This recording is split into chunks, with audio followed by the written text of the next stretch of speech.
Nakadiskubre ang Pilipinas ng natural gas sa Malampaya East 1 ayon kay Pangulong Bongbong Marcos.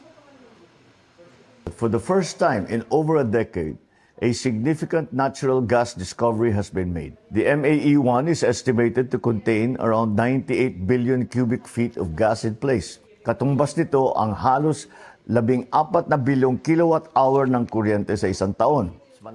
Ayon sa Pangulo, ang MAE-1 ay tinatayang nasa 5 kilometro sa silangan ng Malampaya Field. Ang natural gas na nadiskubre sa MAE-1 ay makakapag-supply raw ng kuryente sa mahigit 5 milyong bahay, 7,500 gusali o halos 200,000 paaralan sa loob ng isang taon. Dagdag pa ng Pangulo, kabilang sa mga nadiskubre ang condensate na isang high-value liquid fuel. Patunay raw ito na nasa malinaw na direksyon ng pamahalaan at kaya nating palakasin ang seguridad sa enerhiya ng bansa.